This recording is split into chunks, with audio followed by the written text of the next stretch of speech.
If you're running a high ticket B2B coaching, consulting, agency style company, and you are not only running the business, but you're also doing all of the client work, well, I have a news flash that you're probably already aware of, but you are caught in what we call the freelancer's trap. And in this video, I'm going to give you 3 steps that you can finally break past that and break through the glass ceiling you've likely been feeling for some time now. So, for those of you who don't know me, my name is Brian Downard. I'm one of the partners at Prospecting On Demand, where over the past 10 years, we've worked with thousands and thousands of agency owners, coaches, consultants, etc., in the high ticket B2B space who've been dealing with a very similar problem and help them break free so they can actually grow their business to the numbers that they want. And more importantly, have the time freedom that they want from their business, which is what most of us entrepreneurs have wanted when we initially started. But we get caught in this trap. And I'm not going to sit here and pretend like I never experienced that. I know personally how frustrating the experience can be because when I initially had got into the high ticket B2B world, we used to develop iPhone apps. Now, this was back when I think they're on like the iPhone 4, 5, and the iPhone apps were not very sexy. However, what I would do is all of the client work and the marketing and the sales. Now, I did have someone on my team who could help, but what we would do is we'd get one new client, we'd put our head down for 2 to 3 months, we'd build the app, we'd look back up, and we go, okay, where's the next client coming from? And we would cycle like that for probably 18 months, 24 months until we realized there has to be a better way to do this. Now, at the time, I was young, naive, and probably didn't realize there was a better way. This is just all I knew. I was like, I'm supposed to make the cake and like do all the things too and run the bakery. But this video again will give you a very clear path to break out of that. And so really what's happening here is unfortunately when you do the client work, your growth is capped by the amount of hours that you have in any given day. And what I want you to do is go through, before we get into the meat of this video, just a very simple frame and a question I really want you to ask yourself. And there is no right or wrong answer. When I ask people this, they feel like I'm leading them to the answer that I want them to say, which is not true. You get to decide this. It's your business. And so what you need to do is really say like, hey, do you want to run a freelance style business where you are the solo owner operator? It's totally fine to do that, but you just need to accept the trade-offs will be you will likely always feel that everything falls on your shoulders because it does. So you can't take time off and you're feeling like you can't grow past more than a few clients because you tend to overcompensate instead of over deliver. Now, what does that mean?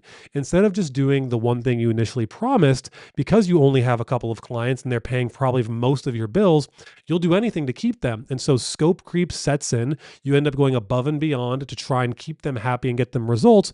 You're overcompensating instead of promising one specific thing and over delivering on that. And then what happens is you actually move them further away from the goal that they want, and doing more work inevitably creates churn because you didn't get them the result they wanted. You just ended up doing a bunch of busy work.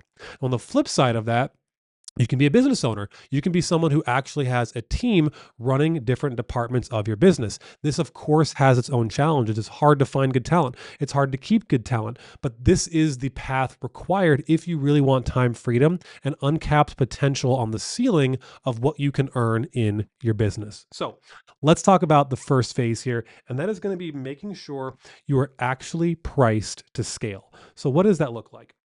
In a perfect world, we want your fulfillment cost to be 40% of your top line revenue or what a client pays you. And so this is going to look like fulfillment, right? Or depending on what type of business you're in, this might be cost of goods sold. And why you want it to be that way is because there's other margin that needs to actually happen in the business, right? If you're just charging $1,000 and you take all that money, you have nothing left over to pay for acquisition cost, right? So actually spending money to acquire more customers. You have nothing left over for overhead. You have nothing left over for your taxes. You need to pay Uncle Sam. You've got nothing left over for the profit to actually pay yourself as an owner and take distributions from the company. Now, these are just recommendations from our CFO. I'm not going to tell you I am a certified accountant or I'm a math wizard or anything like that, but this is a really healthy expectation to have so you can price accordingly. But how do we actually arrive at what that minimum price needs to be? And so if we're looking to get at 40% of cost of goods sold, here's what needs to happen. There's 2 considerations. We need to have a floor price, and then we have to have a ceiling price. And so your floor price is always going to be 2.5 times your cost of goods sold. So, for example, if it costs you $1,000 to fulfill for a client, the minimum you need to charge is 2,500, right? 1,000 times two and a half is 2,500. So that helps you arrive at the actual floor price so that if I scroll back up here, you hit that 40% mark, but you also have these other numbers accounted for. And so ultimately, we want to not just price based on what we do, we want to price on the value we bring to a customer. So if you're looking at this, you're like, wow, Brian, like, but my fulfillment team costs this, I'd be charging a client that. My clients won't pay for that. Well, here's what you need to stop doing. You need to stop pricing based on the services you sell or just a knee-jerk reaction to whatever you think sounds good or whatever you feel like is worth your time. And you need to start to understand what your ceiling price needs to actually be. And so your ceiling price is going to be about 10 to 20% of the value you bring to a client. So let's just use again simple math. If every single month you can help make a client $100,000, it's not out of the question to charge $10,000 a month, so 10% of that for that service. Now, but if you were just saying, oh, well, we're just going to like do their SEO or run their Facebook ads, and then you're competing now on price against every single other person selling that same thing. Now, this is not a video about our 3S positioning framework. We could talk for hours about that, around how you need to create a unique vehicle and opportunity, intimately understand the problem. So again, increases perceived likelihood of success, increases the novelty. And so no one else can sell or you don't have to compete on price. This is going to be more about understanding if I make them X, I can comfortably charge Z, whatever that comes out to be, right?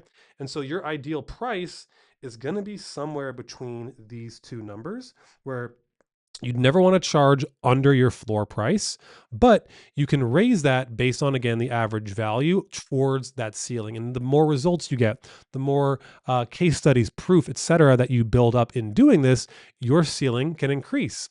And then the more you build, and again, this is going to be in the following steps here in this video, build that margin or get that margin down in terms of like how you hire, where you hire from, et cetera, it will allow you to be more competitive on price to earn someone's business. And so what I do is we call it a Leoli offer. So love it or leave it.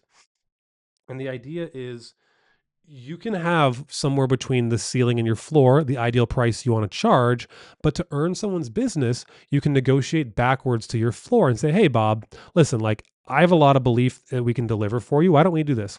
Why don't you just cover our cost of goods sold so we make sure we're not underwater? We can pay the team. We'll earn your business over the next 2 months and then show you that this works so that now we can, charge the full price. And so even at your floor, you're still profitable. You still have the other margins baked in, but now this becomes your bare minimum entry point that you can use as a negotiating tactic in sales calls as well. So hopefully that makes sense. Very simple equation, 2.5 times cost of goods sold for your floor, 10 to 20% of the value you realize for someone as the ceiling. And then a special rule to consider. So a rule here is that if you are currently doing the fulfillment or still required for some of the fulfillment, what I want you to try and do is add to this floor price. So it's going to be your floor plus $100 an hour. So why $100 an hour? Well, first of all, you want to actually get paid something for your time, but now it has plenty of margin to go be able to hire someone at 25 bucks an hour, 30 bucks, even 50 bucks an hour, where there's still margin baked in so you can get paid what you want to get paid. But for future hires, you're compensating for that. So when you get to that point, you have the margin to hire them to step back. So at the very end of the video, I'm going to go through like a bonus here where if you're already stuck in fulfillment, kind of how you break out of that. But this tends to be the best way to start to look at how you price your services so you can actually scale. Without this, everything else falls upon itself. All right. So the second step here is going to be essentially hiring a white label service provider as a temporary bridge. Because what's happening here is you're having all these problems, all these clients, all these opportunities come to you. And then you are the constraint, right? It's hitting you here. This is you with a sad face. We're going to give you a happy face in just a second. Don't worry. And then you ultimately have this throughput, but it is not able to exponentially grow because it's limited based on your time. And so the fastest way, without going through a whole crazy hiring process, which is eventually what we're going to want to do, we want to leverage trusted white label service providers. Now, the best way to make sure you pick a good service level or service provider is someone who actually has explicit results and proof in the niche or the industries you ultimately want to serve. Now, if you can't find that, you still want to obviously vet someone, but just a couple of recommendations offhand for SEO. There's Boostability, there's quantumagency.io, and then for say like media buying, so YouTube, Google, Facebook, Meta ads, etc. Invisible PPC would be another recommendation. Or if you're looking at more like admin, high level, like operations and tech work, I recommend VA Hub Pro or Level 9 Virtual. So there's 5 options that we recommend to our clients. You can just have those if you need to kind of fulfill for those pieces. But this is going to very quickly allow you to exponentially, again, expand your capacity. And so what I want you to do in consideration of this is you're actually not paying for or buying the outcome. You're just buying the labor to do it. So your pricing that we just walked through is very, very it's unlikely that that is how the white label team is going to charge for it. They're going to much more likely charge based on the service. So it's more of a commodity and there's a better option to get a deal. And it's going to be for sure, in almost all cases, less than $100 an hour if you're budgeting for your time as well. So again, you want to make sure they have proven results in your niche. They have a clear like process for and a delineation of who does what you are responsible for versus what they are responsible for. Because ultimately, you still are going to maintain the client-facing relationship. It's still going to be you as the client success manager for now, but they will be doing the majority of the lifting. So you should only be doing, 5, 10, 15% max of the client work, and the white label team handles the rest of that. So your job now becomes sales, marketing, strategy, and relationships, not the actual execution. Now, a very important thing to understand is this is a bridge, right? So here's my pretty suspension bridge. Not even sure if that's what suspension bridge looks like. Okay, you're driving your vehicle across. Cool. This is not a bridge I want you to stay on forever, right? This is something we are eventually going to bring in-house. This is just a way to temporarily and as quickly as we can, any new and incoming clients we're not doing the work for. Okay. So again, stay to the end of the video because I'm going to show you if you're already stuck in fulfillment, how to get out of it. This is more of like if you haven't got stuck yet, how to plan in advance for that, but it's very likely you're already stuck there. So it's okay. I got you. And then, of course, just as a quick reminder, make sure whatever this fulfillment cost is, the cost of goods sold for this white label company, plus your $100 an hour pricing for your time is considered now in the new price of the minimum and the floor. All right, lastly, number 3, here we go. Number 3, I kind of combine these together, is starting to build out this org chart, right? So here's now you starting to have a little bit of a smile on your face because once you have enough clients to justify bringing this in-house, there's not really a specific rule for this. Ideally, it's as quick as possible, but I do realize, and I want you to understand, you're probably gonna have to go through a couple of hires before you really understand, one, how to find the right people, how to onboard, how to keep them. And so it's going to be iterative, and you always have your white label team you can fall back on should that person ultimately not work out. But it's always good to have that safety net of your fulfillment provider. And so ultimately, this is where you're going to significantly cut down on your fulfillment costs because we can leverage overseas talent. And now what my recommendation is, anything in the fulfillment side of the company, so that would be right here, that is not client facing. So people behind the scenes, right? So that could be a media buyer, could be a high level tech person, any of those roles, it is totally fine for like the reporting piece of this for them to be overseas because again, some of these things are already commoditized. You can pay someone $5, $10 an hour. That is life-changing money for them, and they'll do the job way better than some people you might find here in the States. Real talk. So there's lots of companies you can go find online to go find these people. This is not a video about how to hire, just the steps from a very high level of what you need to do to get out of fulfillment. Now, any client-facing role, someone who actually interacts with a client, I do recommend and want you to probably hire someone domestic. Reason being is people like to interact with people who are similar to them. And it also obviously just provides this premium experience where it's not even premium. It's almost like expected. Where if you're working, if you have your client success manager who's got an accent, they're overseas, they're always offline because of weird hours. Like it's probably gonna not have the premium feel that you want. And so we just want to meet the expectation, meet our clients where they're at, and have those client-facing roles be more domestic. So it's someone similar to them that they can resonate with, and someone who's bluntly also going to be able to just have some of the harder conversations and understand the nuance of the language and the communication, or someone where English is a second language to them, it might be lost on them and a little harder to get them to understand that. So just some things that you can't train for, you want to look out for those things. And so, obviously, starting to document if you already have a process for what you do. So, creating a standard operating procedure, recording yourself doing it is going to set up any future hires for success. But again, that'll be for a whole other video. I just want to talk high level right now. And before I bring this home kind of to the bonus section of this, here's a couple of signs that you are ready to hire in house. So, there's three things, right? So, one would be that your white label margins are starting to get really squeezed. If you're not getting necessarily like a volume discount and it's still costing you a really hard 40, 50, even 60% of your total revenue and or what a client pays you to fulfill, it's probably time to start looking at hiring in-house. If you have at least 5 clients on the same exact service, you're starting to standardize things. It's a really good sign that, hey, should probably go leverage one person to go do this over and over, which again, having the safety net of a white label team is great because they can do different things, have different capacities, can kind of bob and weave with you while you're selling different things and finding your footing. But if you have a bunch of clients doing the one thing, definitely start looking at bringing someone in-house to do that for you.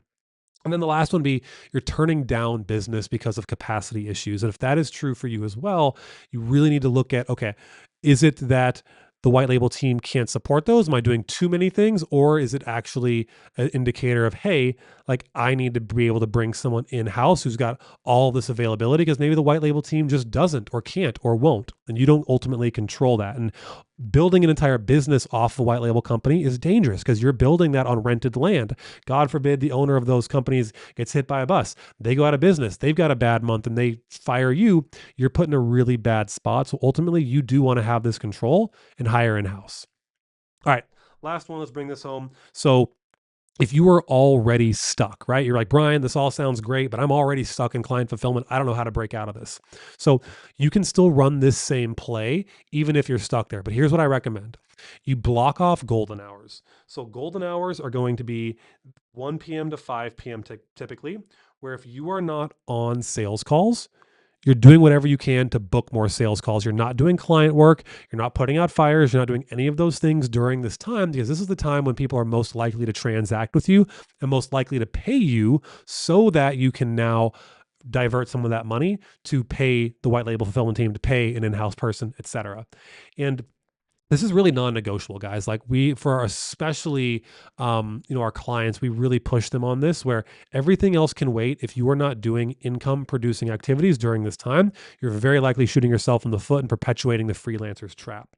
And so then what happens is once you start to get new clients at your new price, you might be really just breaking even at that point because that's okay.